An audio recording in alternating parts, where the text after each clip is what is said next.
Hello, hello, hello, and welcome back to Second Cup. I am your idiot host, Tim Heller. My guest today is fellow voice actor and creative entrepreneur, Roshelle Simpson. Before becoming an amazing voice actor, Roshelle was a personal chef and ran her own business for 10 years, until one day it dawned on her that instead of using her characters to embarrass her children in public, she could use them to get paid. So now she does that instead. Roshelle is also one of the co-hosts on the Working Voice Actor Clubhouse. It's a live podcast you can find every single Friday on the Clubhouse app. It's time to top off your beverage, get comfy, and enjoy this episode of Second Cup with my friend Roshelle Simpson. Hello, good morning. Good morning. How you doing? I'm great. How are you? I'm doing well. It's so lovely to meet you finally. I know. Lovely to meet you as well. I feel like I know you. I know. I feel same. It's our little tete-a-tete on LinkedIn that we have, and it's great. It's a wonderful thing. I'm a huge fan of all of these incredible voice actors and other creatives I've met. Yeah, it's all exclusively online. I know. I feel like I'm like best friends with everyone, and I'm like it's weird to think like I haven't met these people in person. Yeah. That's a common thread on this podcast and in my life the past several years with post shutdown here. Yeah. But how are you this morning? How is beautiful California this fine Monday morning? It's lovely. We got rain this weekend. It was like water that comes from the sky. Yeah, it's kind of alien in parts of Texas. We got some last night as well, which was a wonderful surprise. So very cool. Yeah, I know. Everywhere else, they're like they don't love it, but I just we were like outside and enjoying every little bit of it. So good. Well, Roshelle, thank you so much for taking time to come on the show this morning. First thing I want to lead off with is that you, in the intake form, tried to start a fight with me, and I'd just like to hear your side of the story about why you think thin crust is superior to deep dish pizza. I know that I'm honestly probably in the minority here with my beliefs on pizza. I mean, but I'd love for you to give your take. Yeah, it's like I don't know if it's like a fight because I'm so obviously right. But I mean, it's just like you gotta have Chris. Like, how can you then it's just bread. You know what I mean? Like, then what you want is like bread dipped in like a little marinara, maybe with some cheese on it. But I want pizza. So, when you make a proper deep dish pizza, you get a little bit of everything. You get like some really great like soggy parts with the crispy crust. You get all of it. And the right kind of pepperoni also makes the biggest world of difference. You got to get those crispy edges. Yeah, as soon as you said soggy, I was like, done. No thanks. You lost me. All right. So in all seriousness, I do appreciate you coming on and reaching out and making this happen. I know you've got a lot going on in a busy schedule. For my own sake and for everybody listening, I'd love to get a quick intro on who you are, what you do. You've got a really cool background as well. And just take it away. All right. Well, hello. I'm Roshelle Simpson. I'm a voice actor here in Southern California. And for 10 years, I was a chef. I was a personal chef and worked in the culinary industry. And then just before COVID, I was just trying to think of like, hey, you know what? I really want to try this thing that I've never done before. And I have always wanted to do. And I like kind of grew up singing in choirs and through like community college and I don't know, just loved it. And I love singing in character and I've got kids. So singing character and then just doing characters all the time for them was just something I always did. And I'm like, it would be cool to get paid for this. Yeah, that'd be kind of neat. Yeah. So yeah, and then it just, I don't know, took off from there, just started taking classes and coaching and networking and all that good stuff. And here we are. That's awesome. And so with your previous experience as a chef and running your own business there, tell me a little bit about that business and how that has helped kind of inform you. What are some of those transferable skills that you've taken from that chapter of life into this one now? Oh, man. You would think like it wouldn't be a ton, but really a ton. Just the idea of working closely with people, because when you're a personal chef, you have typically anyway. I would have a few clients that I would cook for on a weekly basis, and then I would do also, just dinner parties here and there whenever they came up. And you just really learn how to like build relationships with your clients, and that it's so much about someone else. Like, it's not about me and my talent. In fact, so often I would always joke that like, I mean, my food it was good. Like, I know how to do things, but it's so much more about the service and just what you're providing this whole experience for someone. And it's really Mm-hmm. the same in voice acting. It's just about how you're serving someone else and serving this like bigger purpose. Like, sometimes it was a milestone birthday, sometimes it was an anniversary or whatever it was.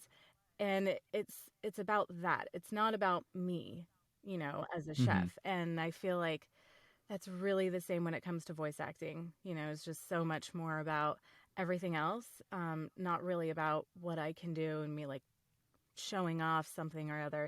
It's about the product, or it's about the character. It's about whoever is watching on the other side. Yeah, definitely. I love that. I love that analogy because it so often in voiceover, I know it may seem like the voice of a brand or the voice of a project can be like the most important thing, but it is oftentimes the last thing that is brought in or last thing that is thought about. It's like, oh shit, we gotta hire somebody to do Yeah. this, and then it's like, oh crap, we need to figure out food for this party, Yeah. and then it ends up really it's what brings everybody together and brings the whole piece together and brings life to it. Yeah. Yeah. Exactly. So much that. And then, of course, just the idea of like running a whole business and, Yeah. all of that stuff that I just don't want to do, but, we have to do. Uh-huh. Yeah. For sure. I'm just started getting to a point now where I'm like, okay, I need to start hiring other people to take on some of this stuff for me. And it's terrifying because there's a control freak side of me that is like, this is my baby and I want to make sure that you're doing things the way that I expect them to be done. Yeah. But I also need more time back to do what I do best, you know? Exactly. And delegating that stuff is like a beautiful thing when you get over the fear part. I Yes. remember trying to hire an assistant when I was like, okay, I can't, like, there's too much business and I don't want to keep turning people away. And my dad said to me, he was like, look, you are being blessed with a lot of work. Now you can bless someone with a job. Ooh, yes, bless someone else. Yeah, and that was like the click for me, and I was like, okay, so that just framed everything on how I actually, found someone who was with me for like 7 years. Wow. Yeah. That's amazing. And so what avenues did you use to find that person? Actually, it was, you know what? I think I may have posted like in a group, but I ended up going with someone, this girl that I worked, or, I was in culinary school with her. And so we were in some classes together, and it's funny because we didn't get along in culinary school. And I just got this feeling like, well, you know what? I wonder how it'll go. Like, I know she knows what she's doing, and we ended up becoming like really close friends. So it was great. That's hilarious. The ultimate revenge for an old rival is to bless them with a job. The ultimate. I'm like, I will kill you with kindness. Going to bury you with how much money I'm going to make you.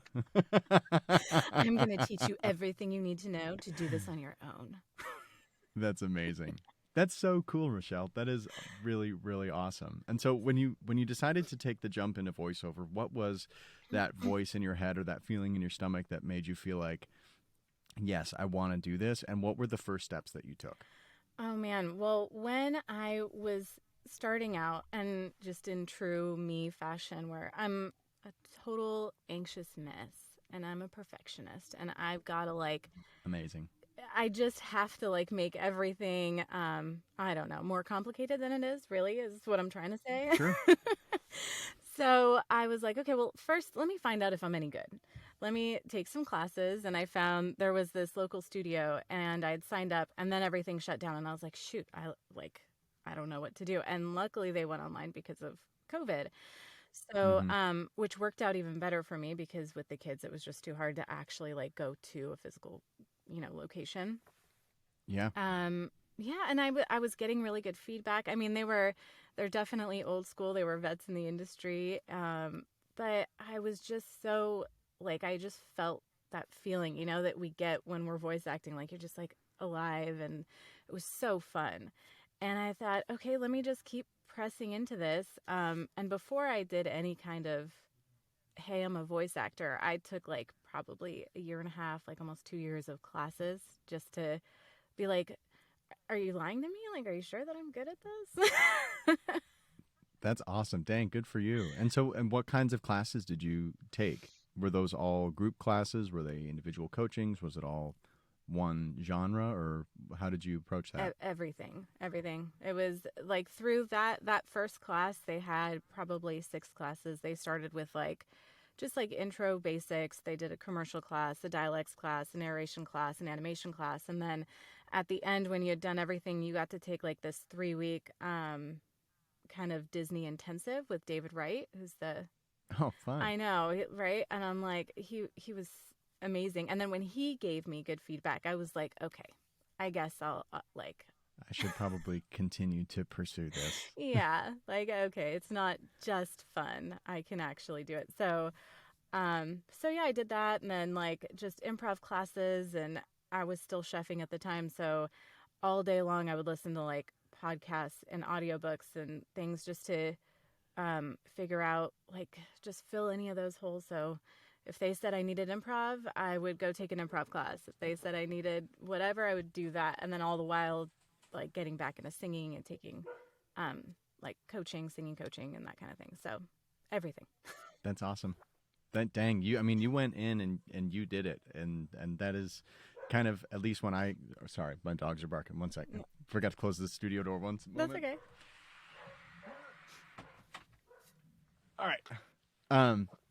When I'm usually, so when people approach me and ask, like, how do I get started in this? It's exactly that way, which is just throw yourself into classes and training first and foremost, and in as many different ways as possible with as many different people, because it feels, at least for me, that you really establish this foundation of kind of all of these bits and pieces of other people's experiences, and you kind of take what works for you and save the rest for later. Oh yeah. Yeah.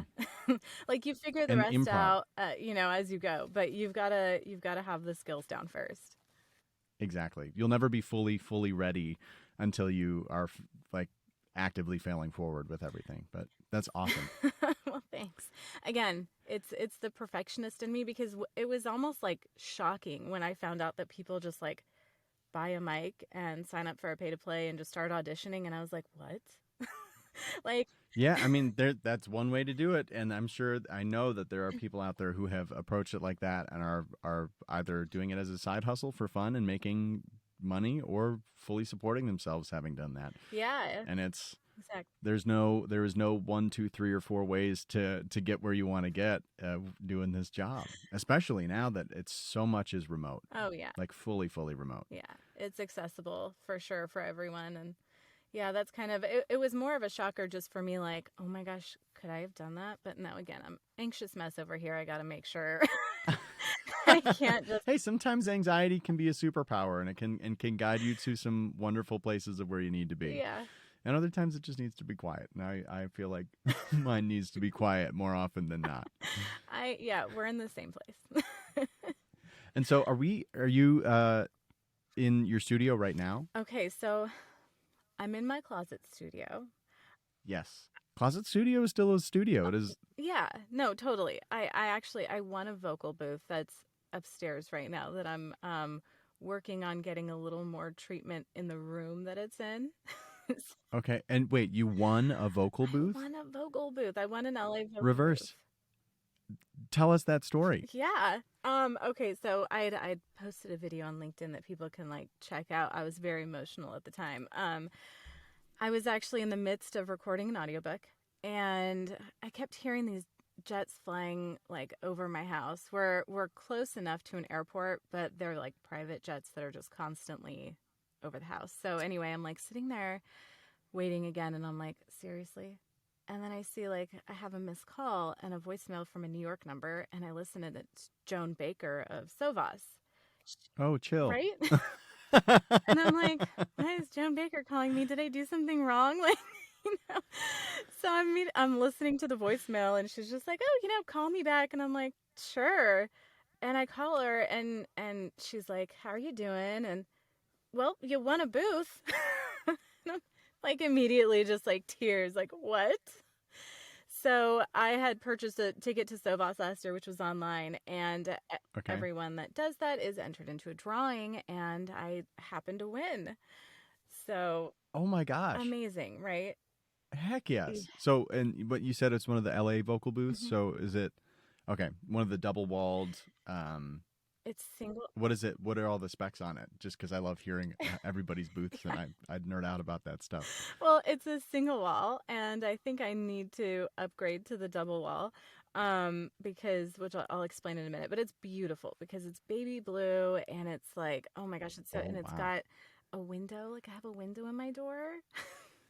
Uh, Natural light is amazing. I've got when we finally did this space, I have one of the windows still open, and it's just the most amazing thing to like. Well, at least while you're editing or you're having to do marketing stuff, you can have a like real light in here. Yeah, yeah, that's It's a huge difference. it does. I know. I get even just like in the closet every once in a while. Like if I'm editing, I just open the door because I'm like, I need sunlight. Yeah. Circulation. Yes. Yeah. So all of that, it was amazing. And then it came, and I was like, these jets have been just increasing over the last, like, I don't know, month or two, couple of months. Mm-hmm. Then I realized that there are training schools, like flight training schools, that are in the area, and this is a designated practice zone. Oh, cute. Perfect. I was like, oh, thank you. So you're here to ruin my life. I appreciate it. Uh-huh. Yeah, when we were looking for homes here, we had to tell the realtor. I did. Jess is like, "You got to take this one," and I was like, "So, what are like the flight patterns in this neighborhood? Because this is what I do for work, and that could kind of like ruin my life a little bit." Yeah, yeah, basically. Well, I mean, when we bought this house, it's brand new. This whole area is brand new. So I think it's a practice zone because there was nothing here for the longest time. But we bought it before COVID, but I wasn't voice acting then, and I wasn't thinking about all of that. And so, yeah, and then of Mm-hmm. course it was like COVID. So when I was practicing and auditioning then, it was not a problem. Everything was, quiet. Yeah, So, yeah, so now we're just like figuring that part out. And I'm like, okay, well, I'll stick with the closet until we get this like locked down, and, yeah, you know, you deal, right? make it work. Yeah. Yeah, Yeah. you grow as you go, and you figure it out, and you'll get rid of those jets soon enough. I mean, mirrors, I think I like might do the trick if I just stand outside and I'm just Oh yeah, yeah. I was like mirrors to like sound. I was like, what does that do? And then I'm on the same page. I got you. yeah, no, I won't go to jail anytime soon, I promise. Okay. So now that in your voiceover journey with you took all the classes, you built a home studio, you did all the stuff to get ready. How are you utilizing social media and how are you marketing yourself? Because you're very active on LinkedIn. That's how we initially connected. Yeah. And you've got a podcast and a clubhouse hangout that you host as well. How are you navigating all of that, and how have you approached social media as a business tool? Yeah, well, I really it was once I got all of that training in and I was ready to like dive in. At first it was kind of like I was on Facebook and I wasn't that active on social media in general, just personally.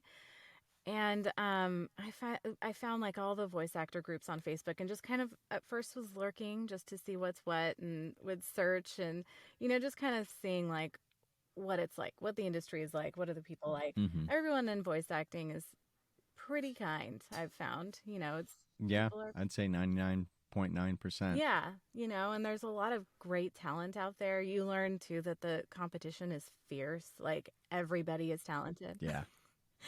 And then eventually, I remember in like at one of the last coaching sessions that I did with a coach, they had like a marketing session with someone, and they mentioned like you've got to be on social media, and if you have to choose one, because I was like, really, are you sure?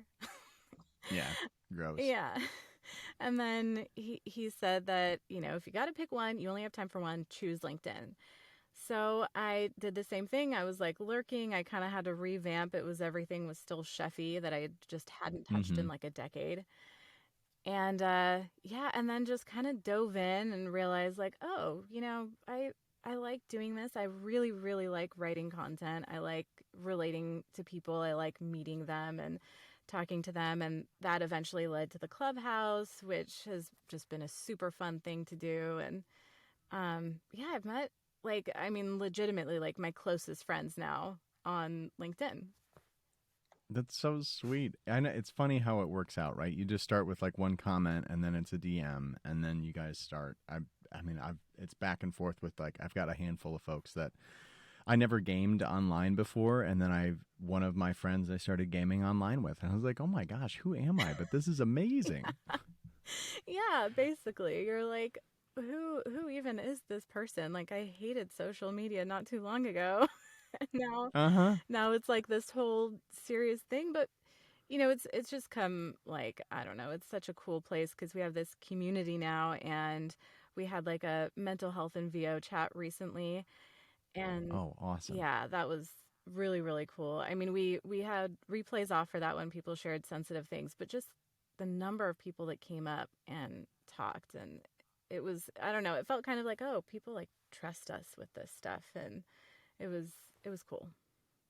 That's so sweet. And do you mind me asking, we don't have to dive into this if you don't want to, but how do you navigate the mental health side of the ups and downs and the roller coaster of running your own business? And are you still chefing? I I quit my last client earlier this year, actually. Congratulations. Thank you. Thank you. Yeah, it was So, a scary dive, but yeah. yeah, it's freaky to like fully jump off and trust like, okay, cool, I know I'm going to land softly and it may just feel crunchy for a minute. Yeah.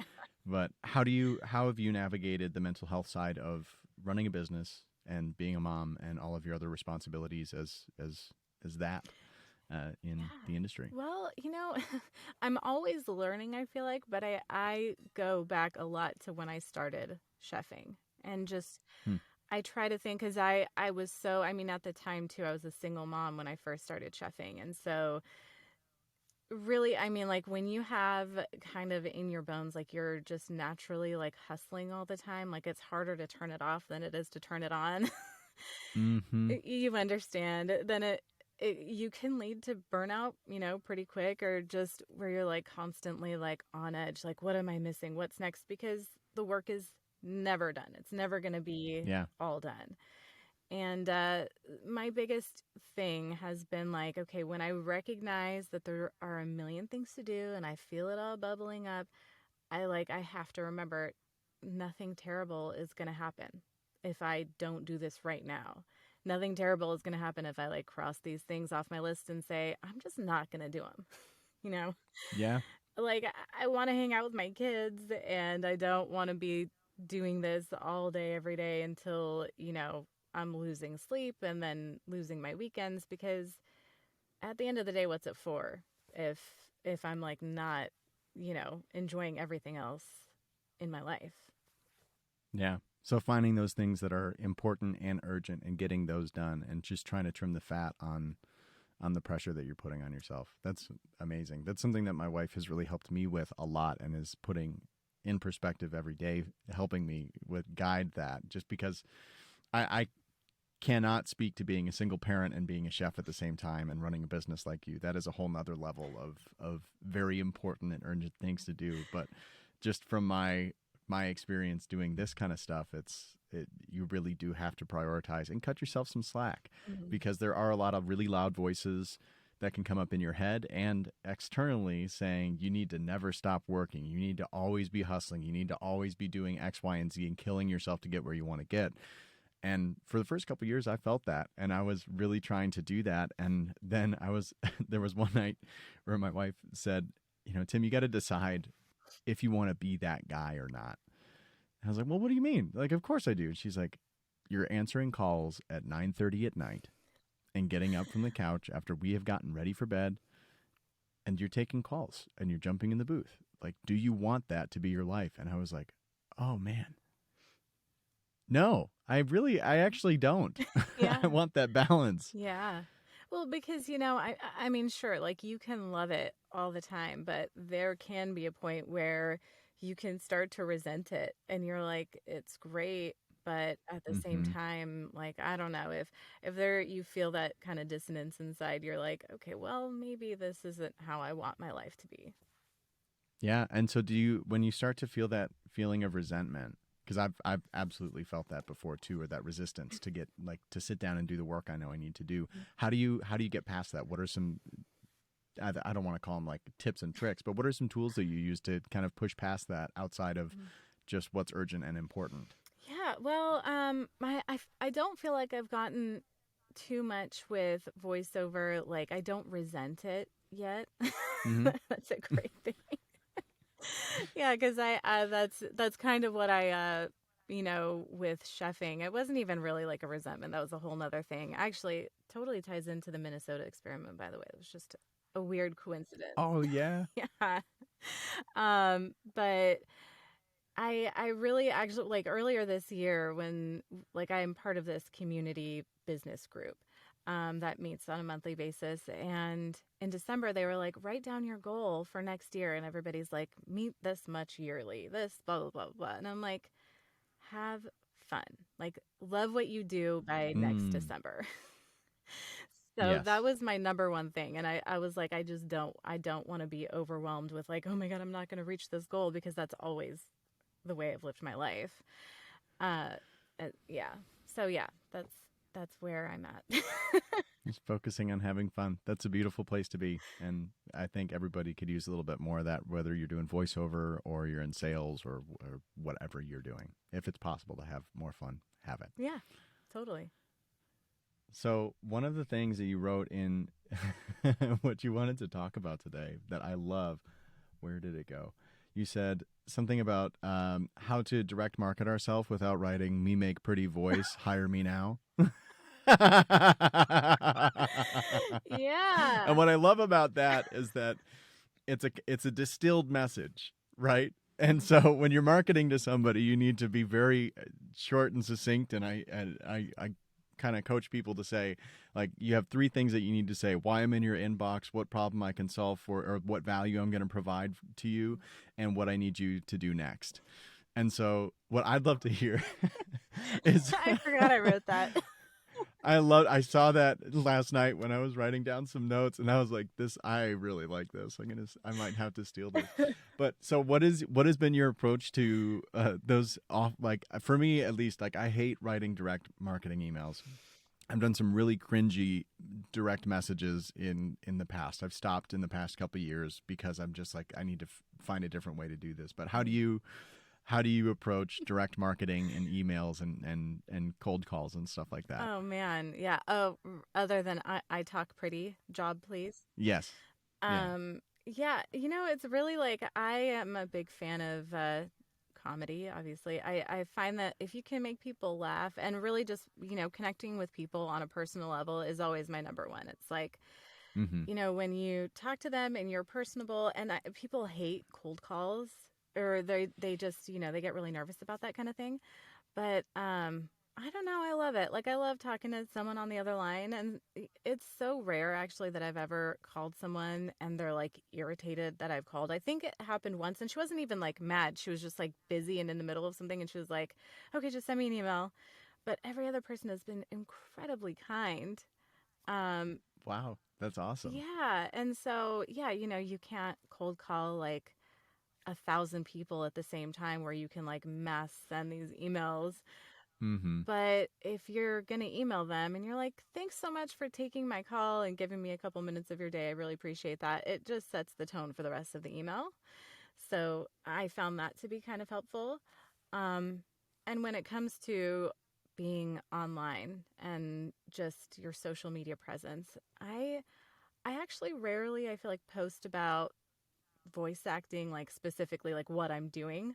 A lot of times it's Mm-hmm. just about other things that I find, moving or I find interesting or funny or whatever and go from there because it's so much more about, I mean, everything in voice acting, like the job itself, where you're trying to just be a human. You know, like, Yeah. um, Nothing slick, not too announcery. exactly. It's all about being relatable.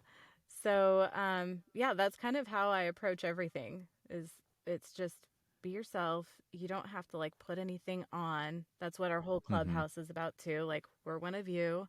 It's not you don't have to impress us.